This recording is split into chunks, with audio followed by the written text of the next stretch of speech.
This is Daniel, your Game Master and Master of Ceremonies. This is Tori, and I play Dooley.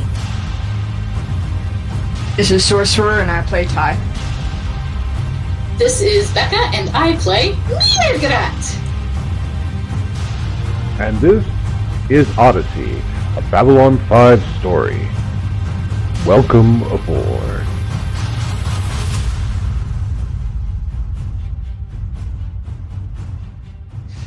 So, where shall we begin? Ah, yes. When last we left our intrepid adventurers, they had boarded the How Marie Celestia. The Celestia, a ship of grandiose purpose, a luxury liner and transport for new colonists to a new world, Boyan. They had vanished from reality for a second, shared strange and unusual visions of things that had happened and things that may happen, and ended up in the wrong spot when they emerged with a brain on the floor. From there, they found their way into their vessels, met some of our interesting characters to the side, and decided now was a good time to sleep and recharge. Unfortunately, the same day went into hyperspace, out come from hyperspace 3 soul-hunting vessels the opposite direction. This has gotten people a little out of hand. But it's how it is. Our intrepid soldier woman has left. Our pilots have gone to do paperwork and sleep. Uli, our Narn, and mir'grat, our Pakmara, had come to an arrangement and had decided to share quarters on the main level.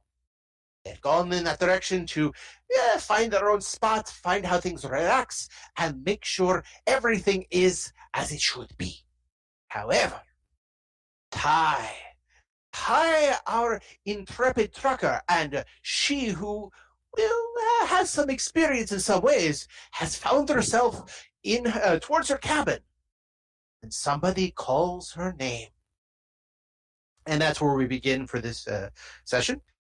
Like I said before, you actually were assigned a decent actual room, not a pallet. In a lot of these cases, especially if you've got to hitch a ride, they don't even give you so much as a quarters. There might be something that reminds you of, well, jail. Here's a bed, there's a toilet, there's a sink, get used to it. Or if I'm a fan of The Matrix, the cabin in which you see Neo a couple of times, where there's obviously a door, there's obviously a bed, there might be a fixture for something, but you can go lengthwise in one direction, you cannot go lengthwise in another. In this ship, they do something different, but that's closer to the steerage classes. You, however, lucked out. They actually had a decent cabin for you. And again, it's not much. For the modern audiences, it would remind them not unlike a Motel 6. There's a bathroom, there's a small, not necessarily kitchen, but, beverage area. There is a display, there's a bed, I think there's a chair with a small desk in case you need to do something, but that's it. However, just going up to your room, you pass by other people in the corridor. It's fairly busy, it's fairly active. You go to put in your key card, because everything's done with slot cards. You go and do your key card, and you hear, Ty? Ty, is that you? Who wants to know? You look around, and there is this balding, pudgy guy. Kind of tall, but balding is the best way of putting it. He still has the Spacely Sprockets haircut, the ring around the back, a couple on the top. He has a bright, cheery face. Ty, I thought that was you. You know me, it's Benny. Excuse me. What was your ex's name? It jumped right out of my head. Which ex? Your ex-husband. The one who procreated with you. Oh, her baby dad. Yeah, that guy. He's now my husband. It was just a quick thing, Mm-hmm. An accident. You could be talking about. Excuse me, sorry. All right. You could be talking about him. I don't think I gave him a name, so just make one up. You could be Okay. talking about Tannic, who is my other ex who stole money from me. That's the one I was thinking of. Thank you. Yes. Yeah. It's me, Benny. You remember? I worked with Tannic a couple of times. Hey, come on, you know me. Big bright smile. Yeah. Does Tannic have my money, or is this a social visit? I heard about that. Now again, I haven't talked to Tannic in a little while, but I happened to see you out in the corridor, and hey, while I got you, he actually has this little bit of a satchel with you. He pulls out what would be, two bottles of something. They're bluish. They're relatively clear. The bottles themselves are probably more blue than the fluid inside. And he says, "Hey, I got a couple of these. Yeah, mind if I come in for a drink? I got something I got to talk to you about." Like what? Well, maybe something business wise. You can hear the wink, wink, nudge, nudge in his voice. Oh, all right. Come on in. I open the door and we go inside. Okay. I stick near the door. Fair enough. He goes in. He says, "Mind if I get the chair?" He sits down. He immediately opens two bottles, puts one on the table. He kind of puts it on the table at the far end, kind of where the dressing table is, walks a good 6 to 8 feet towards the chair and sits down, and then pops open his own bottle. So, I leave the bottle. all right. He says, "All right, you got me. I saw you outside. I happened to be in a situation, and I thought to myself, who best can handle this? And I saw you there, and I thought, this is Ty after all. This is Ty, the woman who, did that run that one time. And if somebody knows how to hide something, it's you. So How much? Right to business. I get you. Right to business. All right. So I got a deal. It's going down. I got a secondary deal that's also going down. The first one's close to steerage. The other one's actually closer to engineering. Mm-hmm. But the steerage one, I can't keep both products on me at the same time. So if I happen to leave behind a satchel, could you hold on to me? And I know your ex has got you. Tanic's got some hold over you. Now I can't promise anything from him, but I know how much he owes you. Trust me, he knows everybody. That man goes through the sector. He's got with people trail behind him. But do this thing for me, comes out right. Say 10,000 credits. Is it radioactive? Like if customs comes by, are they going to notice? Oh, there's going to be no click from a counter if that's what you're asking for. No. Stable product, undetectable by normal standards. It's fine. It's not going to set off alarm bells. Just if you can keep a little quiet. I got a guy who does antiquities, and not just any antiquities. We're talking salvaged antiquities. All right. 10 grand. And whatever I have to pay for bribes. And if you stiff me, I'm going to tell the cops that it's a bomb, and I'm going to have them come after you. Hey. I get you. No need to go crazy on me. So tomorrow night, if you happen to hear a ding-dong at your cabin door, say at about 1900 hours, and you hear a little ding-dong, you go outside, there's nobody there, just, must be a package for you. Hold on to that for, say, 24. Leave it outside. There'll be a nice big satchel of creds for you. What do you say? Yeah, all right. All right. Good to hear. I knew I could count on you. They say you're the best. And you know what? I believe them.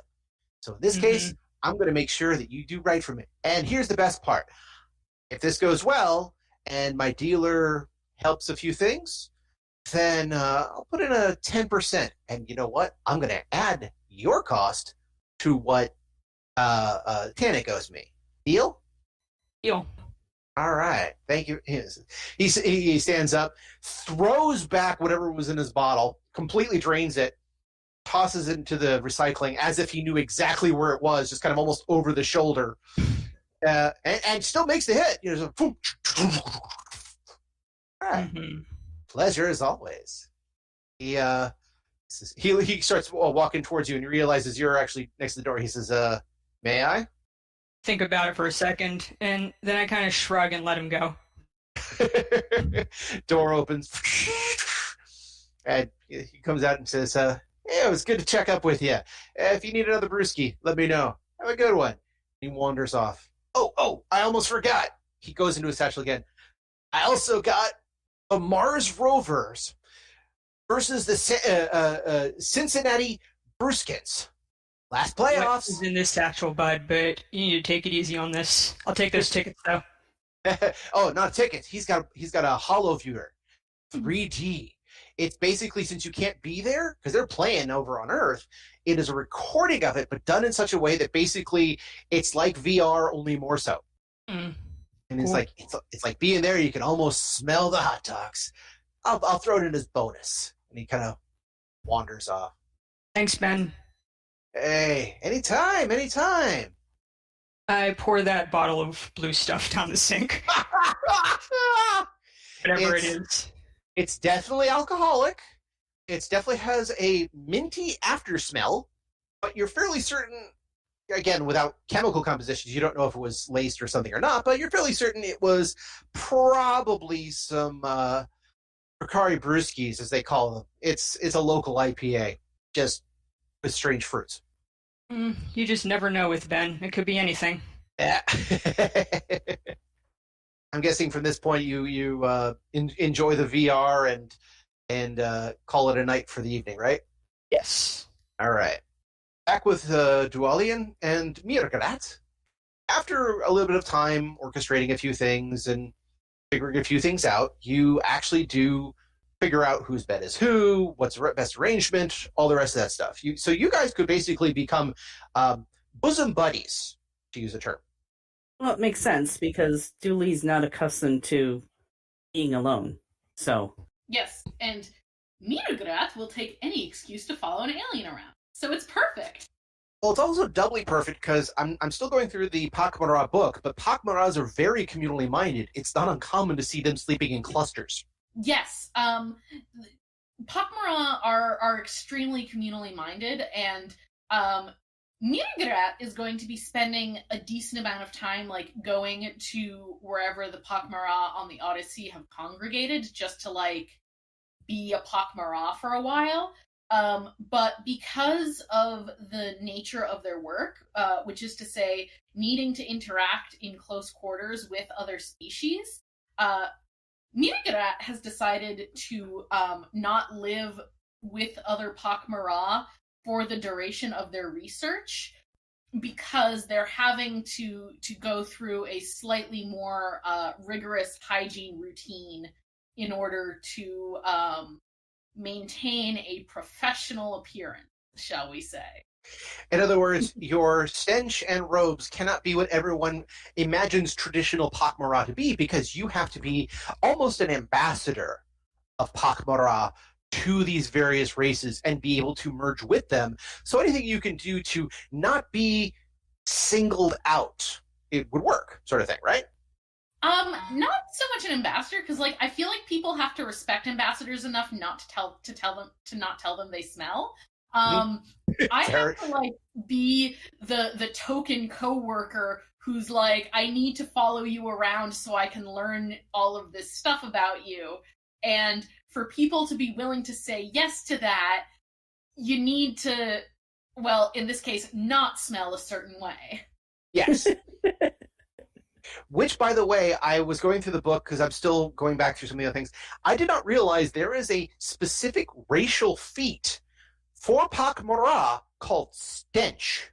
Yes, I did not take that feat because it seemed like it would be counterproductive. It's great for me to use on somebody, because if somebody has a stench that even the Pak'ma'ra find a little much, that's fascinating. So, yeah.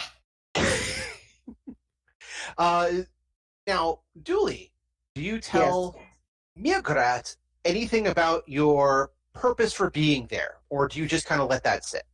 No, I will give a brief outline because I know they're going to follow me, and there are things that I need to do, and they ought to have the choice whether or not they want to follow me in certain locations. Okay. Okay. So, Should we do this in character? Please do this in character. If you don't want Ty to listen, that's fine, but I have a sneaking suspicion because we're recording it, Sorcerer's going to probably hear it anyway later. So eventually, yeah, she'll be told because, like I said, I may need her help in acquiring things. I can For pretend time, I don't so, know what's going on. yeah. No problem. So basically, as another safe word, we can always say, out of character. If something comes up later on that you would normally not know and you bring up, we have a saying in one of my other games. We haven't used it much, thankfully, but that is if something like this comes up, the phrase you will hear is out of character knowledge, 5 yards, first down. That is an indication of things you may or may not know, but that's okay. So if mir'grat and Duali in character wish to discuss this matter, that's fine. So upon rising that morning, I would have written the usual correspondence I have to write, and mir'grat, Yes, I please.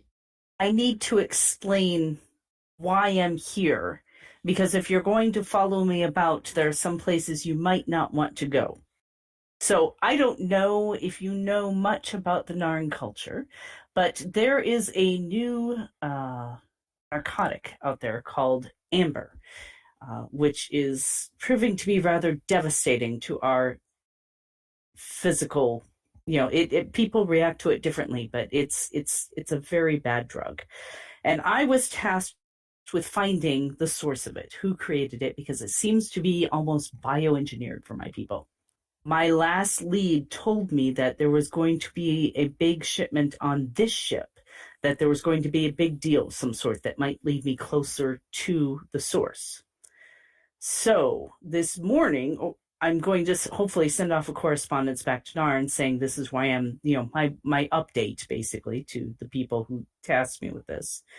But eventually I'm going to need to go to the equivalent of Brown Sector on this ship and figure out where this drug is being sold and try and trace back its source.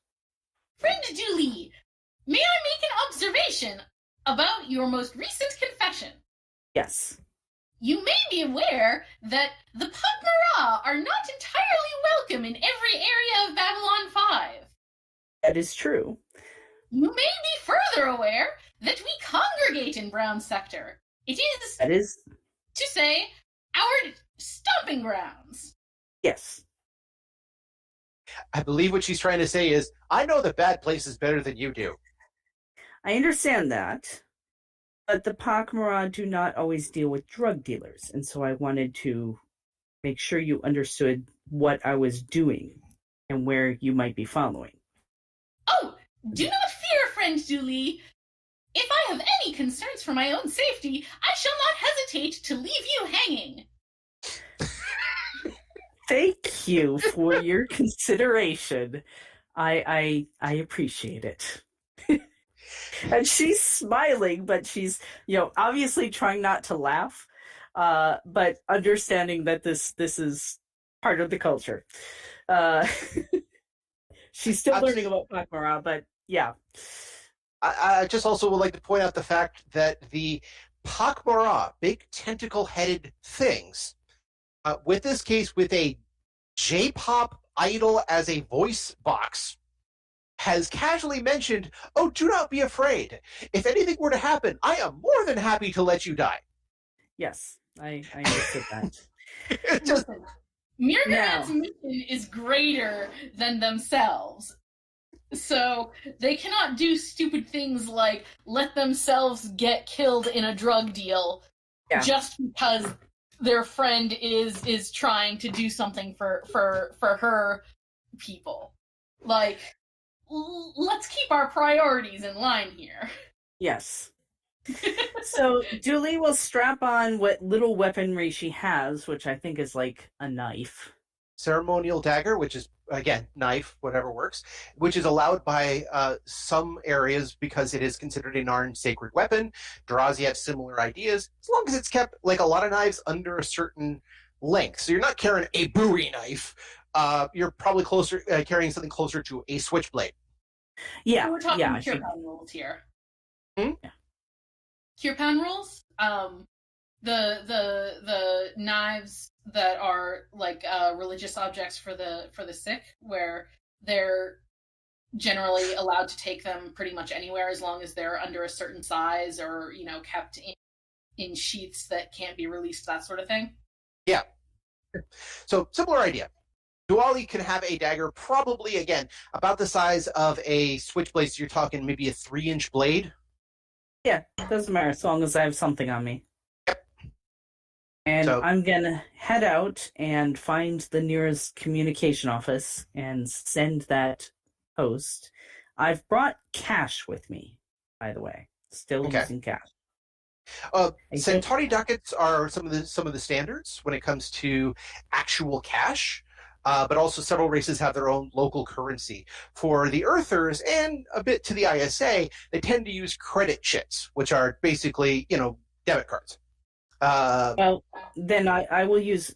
I have no problems using credit chits. I just don't want to try and hit my account yet. Gotcha. So yeah, credit chits or some form of other currency, even Narn currency. I assume they actually have it. So let's just say they never bring it up in the show. It's always Centauri ducats or credits, and that's about it. But yeah, in this case, you could probably pay with a lot of stuff over with the communications office. Yeah. Now, again, there is a couple of communications offices. It's not a full post office or a telegraph office, but telegraph office would be closest to the euphemism or the metaphor. There's somebody in a very small booth who will take information, essentially feed it into a computer to send it off. Now, when you're in hyperspace, it is possible to send and receive signals. It is at a much slower pace, mostly because it's got to go through the beacon. It's got to go through some other channels.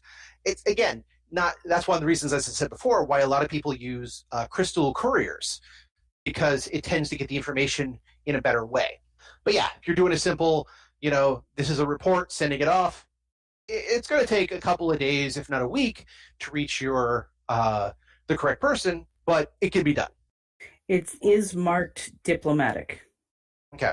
So yeah, the guy behind the counter is like, hey, how you doing? All right, let's see that. Oh, diplomatic. All right. Well, he just sees that. You look like he's a guy who has seen the word diplomatic, top secret, for your eyes only, and has just kind of going, whatever.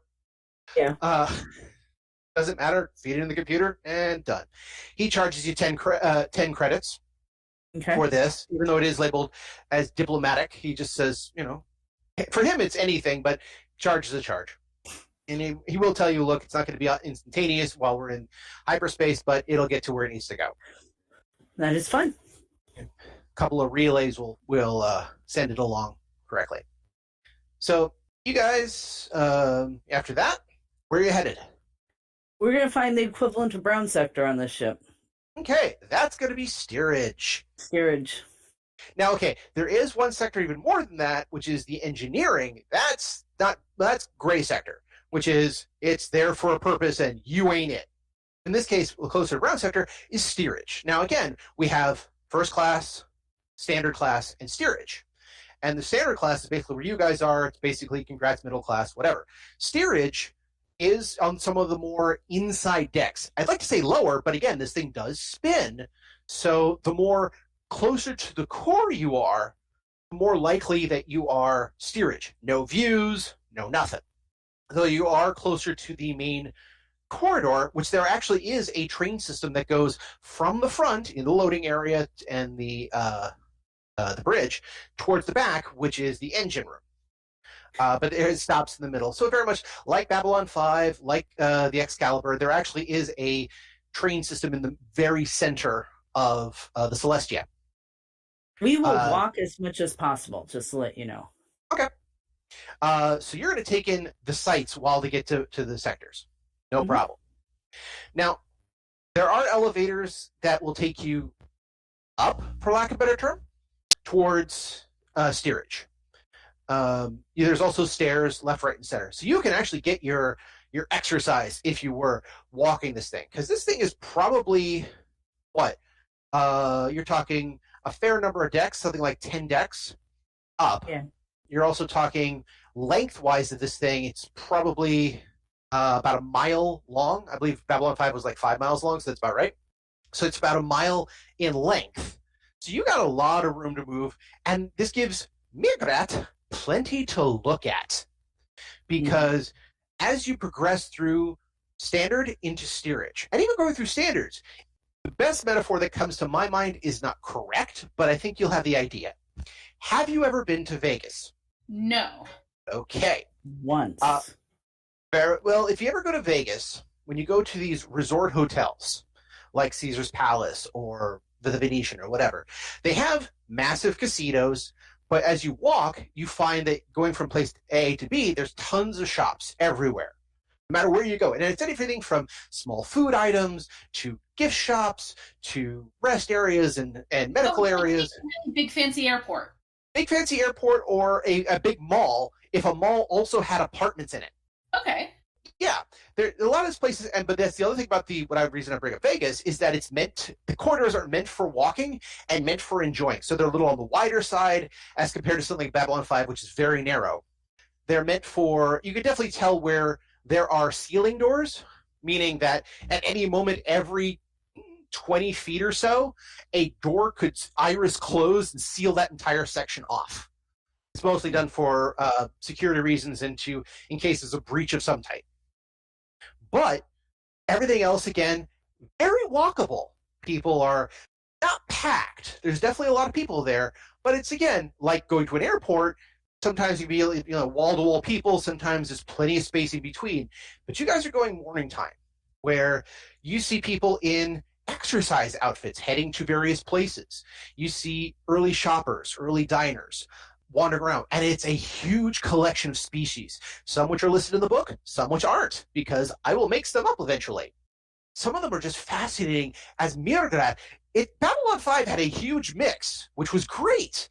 This has got another mix that you have a lot to look at. You see Mimbari, you see Heish, you see Ipska, you see Brikari and Narn and humans. Not a lot of Centauri, but a few, which is even more interesting because the Centauri are, in theory, under lockdown. They have said, we're going back to our borders and that's it. But there are some wandering around. Granted, you saw some on the train right in. But yeah, just this whole cavalcade of civilians and military personnel and vacationers and people with books and people doing readings and watchings and shopping and shopping and shopping and shopping. Did I mention the shopping? And more shopping. I heard what was that in here? I said I heard there was shopping. Oh, yes. So yes, basically like that. But it's this interesting thing. So while mir'grat is taking in the sights, and I have this funny feeling that if mir'grat was human, she would have a camera on her or on them the whole time, just like taking pictures at random people. Funny you should mention it. Oh boy. Being a librarian does mean I automatically get 2,000 credits worth of portable recording equipment.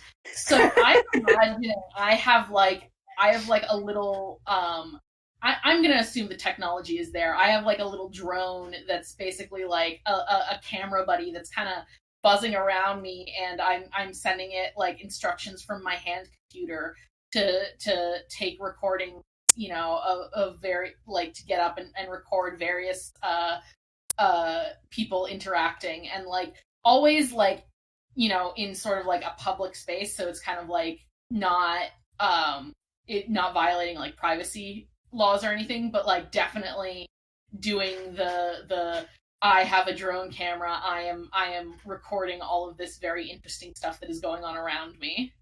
Fair enough. And by the way, not only is there the technology, there is evidence of this in Babylon 5. 2 episodes come to mind. Yeah. One is the pilot, the original pilot. They had a recorder which looks like a flying saucer with a camera on it. The other one, the ISN people. Yeah. That's right. They also had it too. So you've probably got a micro version of that. Not micro as it fits in the palm of your hand, but more of it's smaller than usual, not as intense in picture, but does the job really nicely. By the way, the standard recorder is on page 143. Thank you. Well, I assume that the picture is just going to be different because it's Pak'mara tech, so it's probably recording in IR anyway. Mm-hmm. Pak'mara sees infrared. And I don't. No, actually, I think it would be recording. I think it would probably be recording in IR. Well, the recorder that's listed says it can hold up to 3 cameras. Oh, then, yeah. Then oh, no, wait. I'm sorry. Up to 3 recorders can be controlled by 1 computer. Sorry. Yeah. So, okay. But yeah, you conceivably you could have different. I've got 2 going then. I've got an IR and I've got a regular visual spectrum. Yeah. One for which the IR one probably has a longer shelf life because it doesn't have to do so many wavelengths, not so much to process. But the one that is true color is perfect for record keeping. So it's the difference between high-grade resolution pictures and low-grade resolution pictures in that you can take a ton more of the low grade, but the high grade comes out looking better. Yeah, I have to swap out the data crystals on the regular visual spectrum recorder a lot more often. Exactly. And you probably and probably during the day, that's exactly what it is. Every now and then you stop for a restroom break or food, and you're like, oh, hold on a second, grab quarter, pull out one chip, pull another data crystal from someplace. I had this image of you in the robes, and the robes probably are lined in pockets. Yes, they are. Nautical. I have so many pockets, y'all. It's a thing. Yes, but it's just that kind of random, like Doctor Who. You never know what's going to be pulled out of what. Yes, yes, and I'm. It's like the full-on like tourist like putting a new roll of film in their camera thing. So, where are you? So you're spending a good part of the time, and you're heading towards the down below. Okay, right. So this is going to take you a while as you take in the views and take everything else. You're not doing the full-on must rush there because you're taking the walking route. But you're working your way there, and you could probably, again, take the faster route back when you're done and tired. You're also, both of you are taking in the sights, but this also gives Diwali a chance to look at, okay, who are these people? Who might be a person I'm looking for? Who might be someone I need to talk to? Judging from, how they look, how they present themselves, looking for the tricks and ticks that you would normally find when you're down below of, is this person a problem? Yeah. So this will take you a bit of time. While that's happening, Ty, what was on your agenda for the day? Or are you going to basically spend the day watching the baseball game and waiting for Benny to show up? Well, I know I have like an entire day before Benny shows up, so I'm not going to wait around for him. Okay. I have the... 1 second, let me check my notes here. Yep. Here it is. Someone took notes! Yay! Oh yeah, I have that business card from the Sword Narn. Mm-hmm. Nook. So I guess I will call him up because he's probably up to something interesting. He has a sword and he's a Narn. Sword emoji, lizard emoji, eggplant emoji. Oh. Literally. Fair enough. Why not? You guys are biologically compatible. Well, that's fine. So, yeah, you picked up his card. It's basically a birth card, letting you know where he is on the ship, at least where his cabin is. Mm-hmm. So, you just go and knock on his door, or do you call him ahead of time? Because you can do that just by, paging. Well, he's a Narn and he has a sword, so I give him a call first. Okay. Just in case. You actually call... twice, because the first time he doesn't pick up, and there is a standard, essentially, the guest you ever asked for is not available at this time. Please leave a message. Would you leave a message, or would you just, ring again a second time? Definitely call again. Okay. I would never leave a message. Second time, there is a pickup, his face appears on the screen. Farah Morrow? Hey, buddy, remember me? Indeed, my lady. How can I be of service? I don't know. What are you up to? I was just finishing up my prayers for the day and trying to assess what is required. He actually raises himself up a little bit. Does my fair lady require anything of me? How may I best be of service? How can I entreat thee? Well, have you ever seen a baseball game? He actually, you can see him like stop, look to the side, to the other side, just kind of his eyes kind of like checking database. Baseball. I am not familiar with this tradition. You're gonna love it. Why don't you stop by my place? I'll message you my birth number. We'll watch a baseball game. I got a couple of beers here. It'll be fun. You entreat me, my lady. I indeed will endeavor to go by. Please allow me a chance to finish up my prayers, and I will be with you forthwith. Oh, take your time. He bows a bit. Not, Narns do a little bit of a bow, but this one is okay. You can't see because all you see mostly face, but you're fairly certain that when he bows with one leg forward, and then when he bows, screen turns off. In about an hour, he actually does show up. He is wearing kind of standard Narn attire. Narn attire tends to be a lot of leather, one way or the other. He doesn't have as many spikes on the arms or anything else like that. It's a softer turn, but it also feels like what he's wearing would almost fit for Robin Hood. It's, tunic, has that circle at the top, which I can never figure out what the name is. Becca, do you happen to know that, and Tori, do you happen to know what that circle around that's usually placed on a tunic that has a hood on it, that's usually, is there a term for that? Gorget? Around the collar, where it just looks like an extra thing of fabric? Yes, that goes from the collar to, like, the shoulders? That is a facing. Facing? Okay, thank you. Probably. It's used to protect the inside of the seam where the collar is cut out. Yes, that's it. So he has a leather seaming. He has a tunic that is, again, a very fine leather, like leather that's not been like toughened, but leather that has been smoothed out, almost like silk. His pants, like traditional Narns, are a little on the puffy side, and his boots look like they could kick through a bulkhead. He, of course, that bastard sword you saw before, he's carrying it on his back. He also brings with him a single Tarnarian bloom. The guy has a flower. See, you brought your sword. It goes wherever I go. A man of a Narn such as I says always be at the ready. But for you, he does the bow, arms go wide, the leg goes out, he does the full, leg goes out, the other leg crunches up, his head goes down, one arm goes to the side, and he presents the flower to you. I have this, I think this guy is absolutely out of his mind look on my face, but also, kind of charmed, so I take the flower. Now, milady, I thank thee for thy invite, and I wish to know more about this baseball that you refer to. What is it, and how we may enjoy it? Well, come on in, man, and we will watch baseball. I love it, man.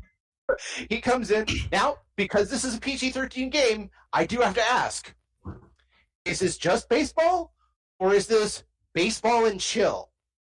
Baseball and chill. Okay. Now, again, PG-13, we can skip that part. Fair enough. Well, we can skip that part, but this is where it gets interesting. You show him the baseball game, he is intrigued and enthused. He thinks this is fascinating. Warriors with clubs that, take certain spots, angle up to themselves, and smack with great force the sphere to shoot it off into the heavens. And at some point, I'm guessing, you kind of cuddle up to him. At what point he says, "My lady, I must ask, for that in thy favor and thy words, I must know, are your attentions towards this presentation, this battle royale, or do you have other intentions that must be known?" Oh, I have other intentions.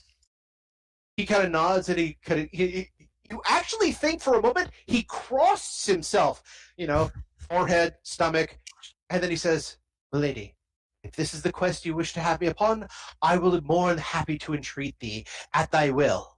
Whatever, man. Whatever that meant. All right. I clearly think this guy is completely nuts. Just... out of his mind. I have no frame of reference for any of the night or earth things, and I don't know why he just did that thing with his hands, but I'm a spacer and I've been around, so that doesn't bother me that much. In cinematic fashion, as he does the whole I am confused, but I bow before thee and what they want to do, you're just like, right. It would be like you see the character from the back, suddenly whatever you're wearing comes right off, you see the back of the person, you grab the head, grab his head, drag him in for a kiss, and he just does the whole I understand now. Camera fades.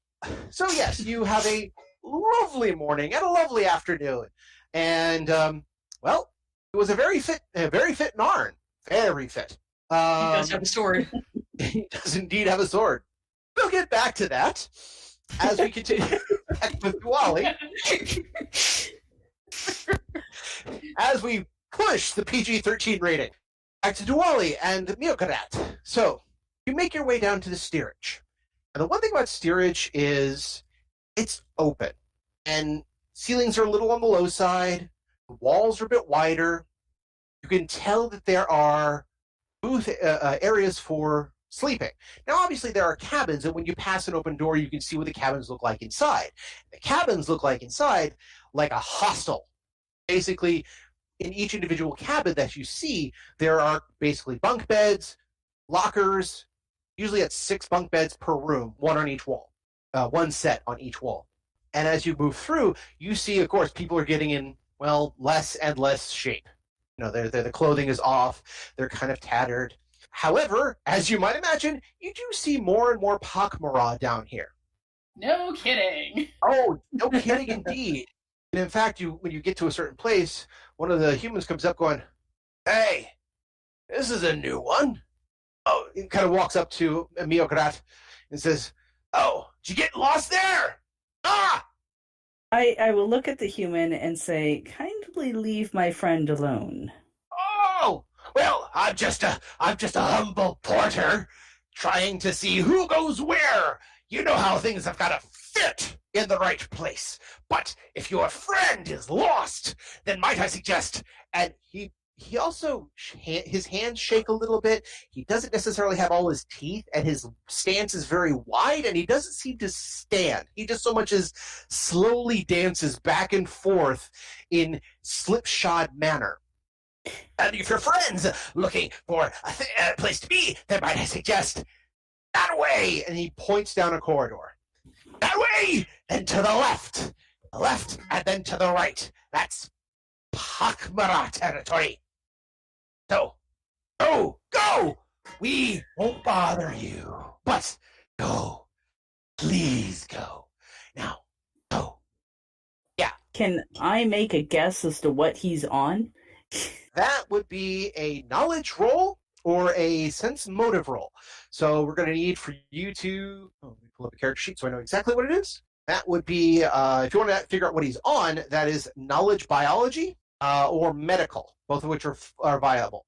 However, if you want to get an idea of what he's like, that will be a sense motive roll. So that will be... Let me go ahead and give a sense motive roll. I mean, I know a little about drugs, but not enough.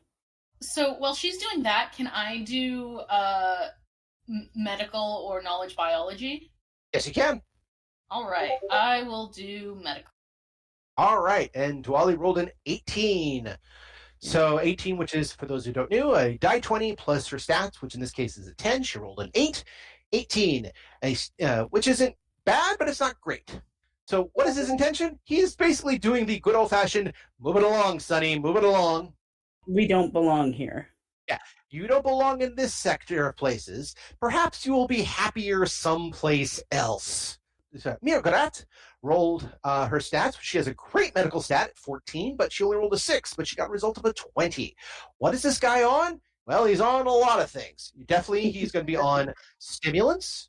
He's probably doing some sims. It's possible he's doing a few other narcotics for various ways and means. You can smell the chemicals off him. You can't quite identify exactly what they are because he's human. And in this case, you would actually be at a negative because it's another species. I can't remember what the negative is. I believe it's a -4. I'll double check that later. But for roleplay purposes, we'll move forward. But yeah, you couldn't identify exactly what he's on, but he's on a lot. I'm going to ask him, So where's the Narn space? Where's the Narn sector? He goes, I can't fool me like that. Norns are up there. Or are you asking about the lesser Norns? Okay, fine. You're lost too. Good to know. Well, if you're lost, then maybe you need to go that way. He points at another territory. There's a clutch of them. Oh, broodling over there. Yeah, go take a look. Next to the heat sinks. I like the heat sinks. Nice and red. I will say I have the alien anatomy feat. Yes. Which means that I don't have a penalty on medical checks for humans because my knowledge of culture is high enough. Yes, that is correct. Actually, I think you're at it just reduces the negative if memory serves, but yeah, I can. Reduces it it reduces interspecies checks by 2 across the board. But if I have at least 6 ranks in knowledge of the culture of that species, the penalty disappears. Okay, well there you go then. I'll accept that. So yeah, he's definitely on some stims. He's definitely on something unusual because just from the smell, it's not something you've encountered. Whether that be blue fluid or the Johnson, or something else, you're not sure. He's not on dust. That part's an easy one. But you're fairly certain he's on some sort of stims, but not just the medical grade. I've had a couple of stims, but as in, you're not sure when the last time this guy has slept. Maybe January. Lovely.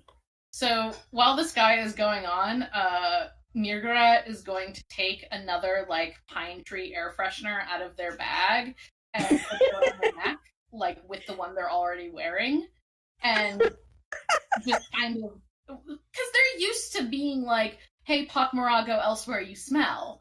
So when in Rome, yeah. And then they are going to grab Dooley by the wrist and start dragging her off in the direction of where the porter had said the Pak'ma'ra were congregating. Thank you, friend Porter. We shall take your directions and advice forthwith. Good. Now, good. If you have any other needs, you can always talk to Porter. Yeah. And he holds out his hand like he's looking for a tip. I will slip him the smallest denomination cred stick I have, which is probably a 10 spot. Yeah. He's like, oh. He grabs the cred stick. Oh. Someone's generous. By all means, your highness. However I can be of service, you just have to ask for Porter. Everyone knows Porter. Okay. By the way, now's a good time to do a sense motive. Okay. I think he could answer some questions for me. Just go ahead and sense motive real quick. 23. Okay.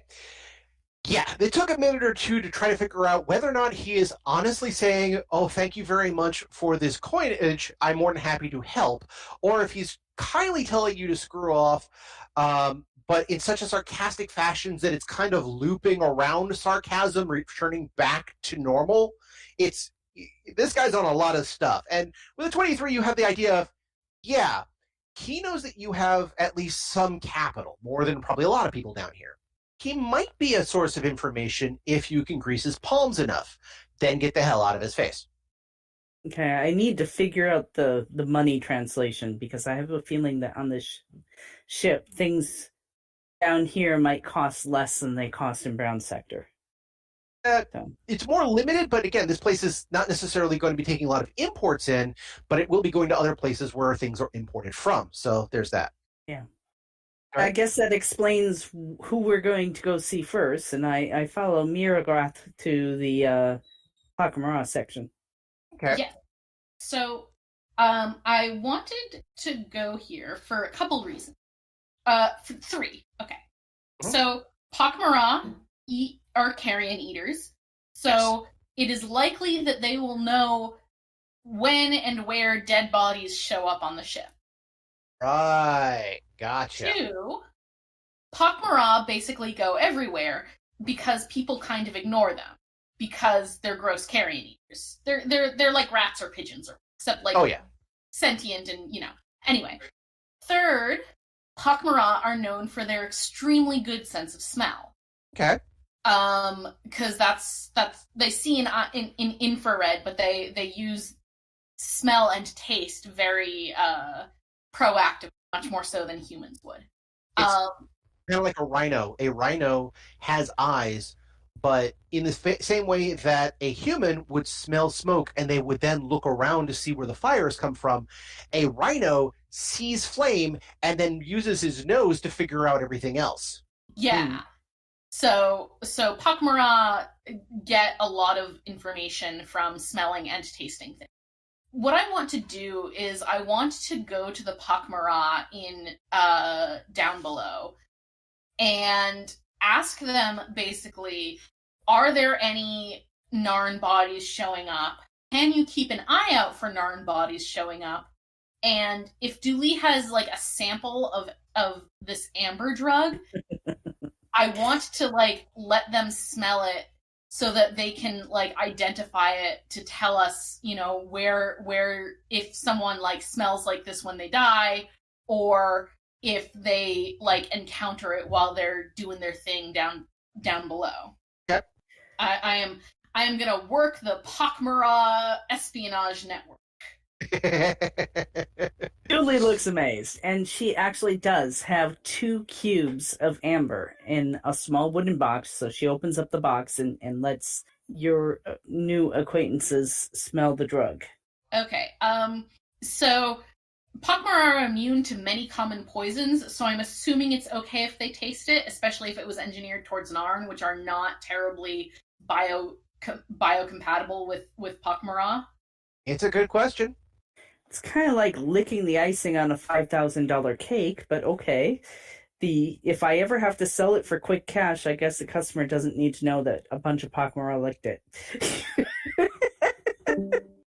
But as you go through the corridors, you actually find, when you get closer to the Pak'ma'ra area, there's less and less cabins for sleeping, this and that. You tend to get large rooms. The large rooms have no beds, no furnishings, a couple of like lockers in various places. The one thing they do have is, looks like they have, and this sounds weird, but they have the heat sinks from the fusion reactor going into these columns in the middle of the room. Yeah, that sounds reasonable. So basically, there is a centralized heating unit as a column of fire, essentially, in the very center of the room. And most Pak'ma'ra are either sleeping on mattresses or just on the floor and whatever. You also notice that in some places, wherever there aren't the larger rooms, there are, to use a term that William Gibson coined, coffins. Now, what I mean by coffins, have anyone here ever seen, heard, or been to the Japanese single-person hotels? Oh, yes. I am familiar with Capsule Hotel. I've seen those on TV. Okay, good. Yeah. Basically, just like that. You have to climb in it. It's like a coffin. There's a small TV in it. There's just small enough things to do. There's a locker besides your ladder. And that's it. And it's like stacked three to a column. You're seeing more of those as well. So people just kind of, open doors, climb in, seal themselves in. When you actually do get to the Pak'ma'ra standard area where the guy told you, oh, go that way, it is another one of those huge rooms, more open, central pillar of fire, but this one's larger than the rest, and it actually has some tables on the side parts, everything like from the inside of the room, from the column towards the outside is bare, but getting less bare the further you get close to the walls. Eventually, the walls is where you find essentially desks, chairs, eating trays. And what I mean by eating trays is that there's basically long tables where carrion has been left out. On the other side of it, there may be a small window where there's somebody issuing it out so that they're, not unlike going to a cafeteria, but there's somebody just like handing out parts and things. You're obviously in one of the nicer Pak'ma'ra areas for the steerage class, because this one also has a glass cabinet. It's probably transparent aluminum, but essentially glass cabinet, in which large hunks of meat are hung and left to decompose, but they're done so in almost a vacuum-like area. For those of you who have never encountered this is how dry-aged beef is created. They literally just let it hang in these glass areas, usually with lights on them. Don't ask me why. I think they're showcasing. But this one actually has a couple of the areas where you're fairly certain an entire cow has been hung and is slowly rotting in these glass cabinets.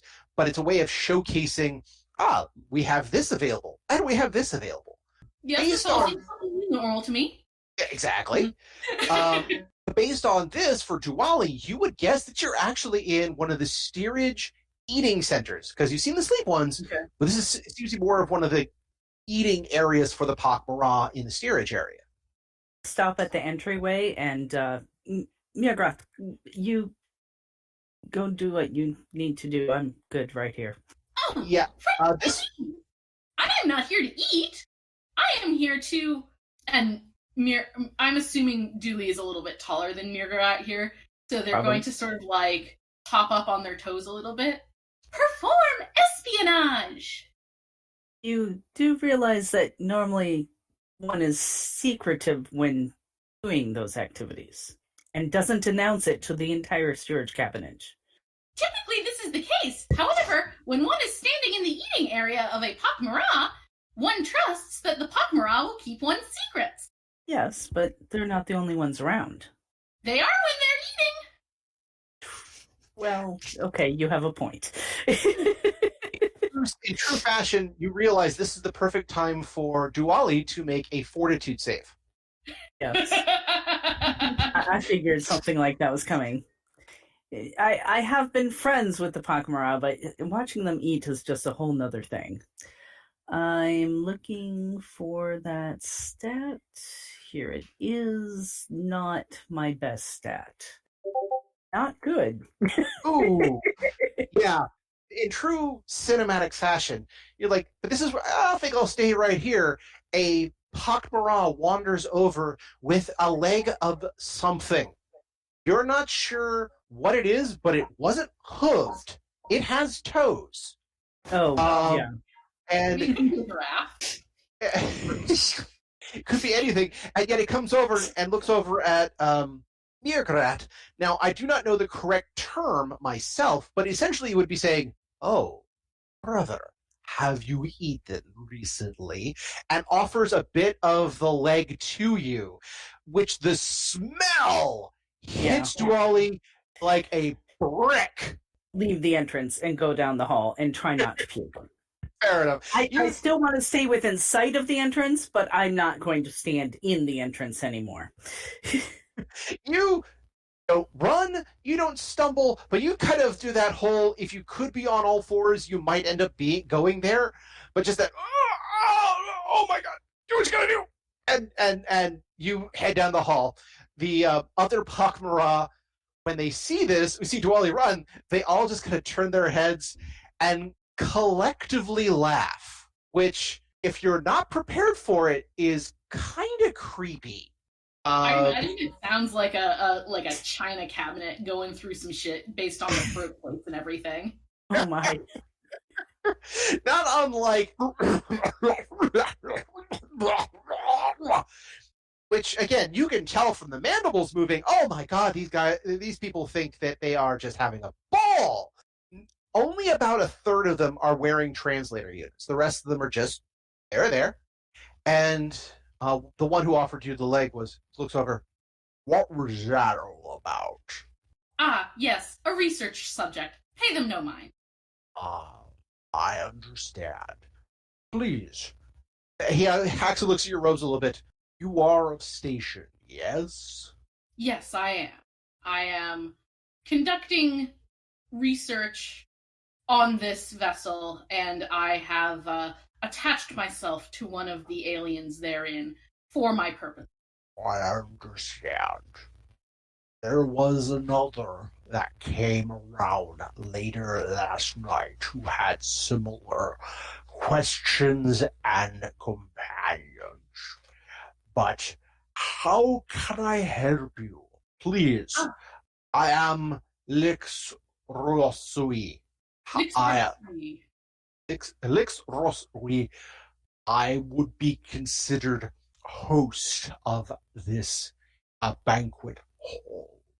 And as a duly designated representative of the ship for the Pakmara, I bid thee welcome. Please come. Some of the giraffe has been ordered and been about ready for consumption. I shall join you at your table, and afterwards I shall have some business. He leads you to the table, and yes, a leg thumps on the table. Actually, thumps and kind of squishes. It is a leg that is ripe. A good thump squish. Yeah. It's right about time. Now, again, this being a PG-13 endeavor, we will not go into descriptions on how the Pakmara eat, because if nothing else, it's never gone into detail, and thank God for that. But suffice to say, one of the reasons why the center of the room has the heat column in it and nothing else is that's kind of where the bones are put once they're sucked clean. No, Pakmara eat the bones. Oh, that's right. They do eat the bones. My apologies. We're like hyenas up in here. We'll just crunch it all down. If it's organic matter, we can handle it. So yeah, you just chow. They chow it down, and there is, of course, like some good situations, because it is a communal thing and everyone's eating. There is a bit of a hum. It's not a full sing, but it is a hum, which again, to the right people in the right time, is gorgeous. But it's just a traditional. But it also goes into, it just this kind of choir builds up. Yeah, Pakmara chilling, being Pakmara, doing their thing, relaxing. Exactly. After probably a good hour or so, the meal is consumed. Everyone is satiated. A couple of people mention how they're going to go off to various activities. Apparently, there is a couple of card games, a couple of sporting events that some wish to see. There actually one says that he is off to see someone about a couple of jobs and so on and so forth, which this is a minor. You're not sure what they'd be interested in the way of jobs, but there it is. Listen, everyone needs garbage disposal, and if you don't mind stuff that smells, you're already 10 steps ahead of the game. There you go. So, Elixir looks over. So, you had business to discuss at this time? Yes, I would like to engage the community for assistance in my research. I am investigating a medical issue among the Narn on this liner. It dovetails well with my interspecies research. I would like to ask for information on any dead Narn that are identified. Additionally, I would like to have the Pakmara of this vessel take samples of a substance so that they may contact me if it is identified on a dead body or elsewhere in the ship. We can do that. We'll keep an eye out for such things. We assume this has something to do with the words of the soul hunters that passed us by, yes? It is unclear at this time. However, I will not rule out a possible relationship. We understand. We will help as best we can. We will make notes should another Narn pass away and it smells unclean. We are not always notified, but we can smell when one is near. Now, you said you had a sample for us to use as comparison. Yes. I'm assuming that when we were having the conversation about tasting the amber, Dooley had given me the samples, but if that is not the case, then I'm going to have to go out and get them from her. I'm going to assume for the moment she gave you one and kept one for herself. Yeah, so I'm going to pass this to Lixma name? Lux Rossi. Lix Rossi. I'm going to pass it to them, and please be aware that this is a scientific sample of which there is an extremely limited supply. Tasting, smelling, touching is fine, but it is very important that I be able to access or reclaim it at any time. I understand. He raises his hand, and those who are still in the room, he kindly, gently explains a few things, and they all nod and they come by, and he says, "May I?" And he asks for the sample from you, which I'm assuming you hand over. Yes. Okay. He says, he explains what it is and what they're looking for, and everyone seems to nod. He says, and to as first on the host, I shall taste first for your safety. It should be fine, but you know how these things can go. And everyone kind of laughs a little bit. When they taste, it's so strange because with Pak'mara, again, it's almost like he rubs the amber up and down his face tendrils. That sounds right. It's like all perfectly normal. Face tendrils, go on. Yeah, exactly. So he rubs it up and down a little bit. So, oh, I see. Okay, I get the sense and the feel, and he passes it to the next one. He says, that is a very distinct taste, a very distinct flavor and odor, and passes out. Okay, I would like to do a medical roll to check up on him, because this is an extremely unexpected turn of events. Go ahead. That is very unusual. 20? Wait, that's the same one from last time, isn't it? New roll, same result. Oh, you're right. Damn. Okay. So, yes. You look at it. He's passed out and blissed out. You quickly check his eyes. They're dilated like to all heckin' gone. His mouth tendrils slowly flap, but not in the way that usually makes noise. It's like watching somebody blink with the eyes at different speeds. Okay, so he's going full Hypnotoad. Yeah. Well, full Hypnotoad, or were this a human reaction? The concept, I can see the music, kind of comes through. Yeah, okay. Full Hypnotoad. The other Pak'mara are like, they stand over, they look, one's still holding the amber, and you can tell just from looking at it, there's that eyes looking to the amber, to the thing down there, to the amber, to the thing down there, to you, to the amber, back and forth, and it's, if you want to do a quick sense motive, I'll just say right here, my sense motive modifier is not as good as my medical modifier. Okay. He looks nervous, just really nervous. It's like, you're like, cube, you, okay, there's that, the amber thing, okay. But he hasn't moved, or they haven't moved. They're just standing there as you make sure the Lix Rassi seems to be okay. As far as you can tell, you'll have to do a full chemical workup to find out whether or not he's debilitated, but the fact that here's a substance that causes LSD-like reactions to a Pak'mara is fascinating. Yeah, this is officially now the primary concern of all the Pak'mara on this vessel. And possibly, like, in the galaxy, because this shit is unprecedented. Brethren, this is a new substance. I recommend that you all smell it, but do not taste. And please inform me if you have any scent of this at all in the ship. It is clearly of vital importance to the Pak'mara to gain as much information about it as possible. They all kind of nod enthusiastically, and you know, the one holding it is still kind of like, it's like, okay, brings it closer to the nasal sensor array, brings it a little lower towards the tendrils, brings it back up to the nasal array, and kind of like, until eventually someone smacks his hand and he just kind of passes it to the next person. And while that's going on, I'm going to be taking samples from Lixracy to do a full workup back at my cabin turned workspace / lab. Okay.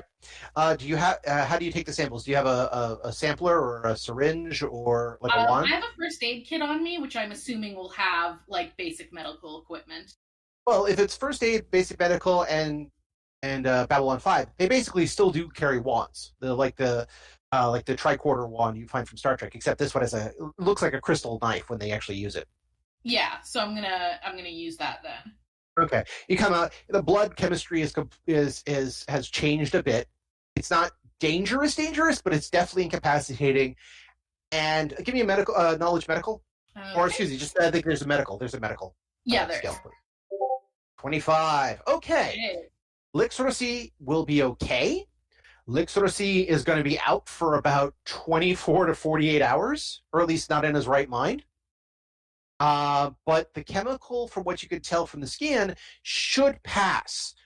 When it passes, it's not going to be pretty, though, because at least the chemicals that would start to arise for a bile duct ejection are starting to rise a little faster than they should. Okay, so mir'grat is going to make sure that all the Pak'ma'ra know that Lixoracy has to stay on their side while they're passed out. They all kind of nod, of course. Or, like, whatever the Pak'ma'ra equivalent of making sure someone who's drunk sleeps on their side is. It's probably just going to say, okay, perhaps now is a good time to start a pile. Everyone just make sure that Lixoracy keeps breathing, and it should be fine. Although, keep it a bucket around. That giraffe's going to go to waste soon. Yeah. To which they all kind of nod, things like that. At which point, Lixoracy, at some point, you're not sure how, jumps to his feet, stares you right in the eye, and in true blissed out fashion, kind of crooks his head to the side and begins there is not a true human equivalent of what they are doing, but the closest is getting down on one knee, singing love songs, and essentially saying, "My, you're really, really pretty." Yeah, I mean, I kind of knew Lixoracy was going to be this kind of drunk. I mean, mir'grat's a librarian, so they're very high status in Pak'ma'ra society. It's like one of the few like actual distinctions that mean anything between Pak'ma'ra. So they're just kind of be like, oh, this is going to be kind of embarrassing for you later, so I'm just gonna kind of gently steer you away from me and towards someone else and pretend this never happened. And Clutch of them when you do the whole about that, they all just immediately kind of grab him like, we will keep an eye on him. Don't worry. We apologize for the inconvenience. We will look for what you need, and we'll make sure that he is safe. That this one is safe. This one, of course, continues to sing praises of your prowess in mating rituals. There aren't any for the Pak'ma'ra. They reproduce by budding. Yeah, but essentially they are butters. But again, this is the metaphor to use in this situation. Yes, it is praising my research abilities and dedication to the community. Something like that, yes. Yeah. There is no apology necessary. Lixoracy was doing their duty as host of this banquet and has protected us all from, well, yes. They all like, he will be honored and kept in a place of reverence for the sacrifice that he has made for the community. And as such, we will keep him safe and we will keep him secure.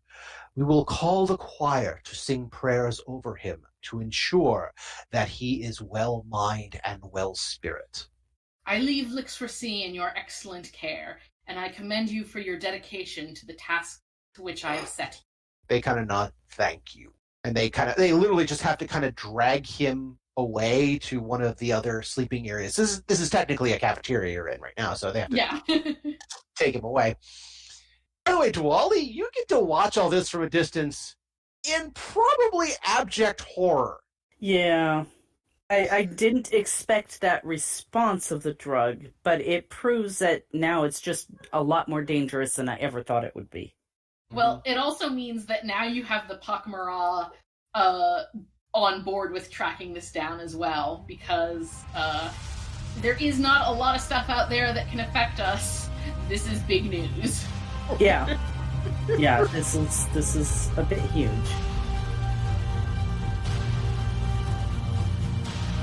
And that's where we end for this week. I just wanted to say thank you for joining us, and to tune in 2 weeks for our next exciting episode. If you liked us and want to send us comments, questions, or just want to say hi, you can find us at temporalplaygrounds.com/Odyssey. Or you can email us at temporalplaygrounds@gmail.com. You can also find us on Facebook at Temporal Playground Productions. Babylon 5 was created by J. Michael Straczynski and was distributed by Warner Brothers Domestic Television. The Babylon 5 role-playing game is created by Mongoose Publishing using the OGL Open Gaming License of D20. Our intro and outro music, Titan Striker, was composed by Evan King and is available from YouTube, social media, and on evankingmusic.com. Please see his website for more information. Again, I am Daniel, and thank you for tuning in. Join us next time. Good night.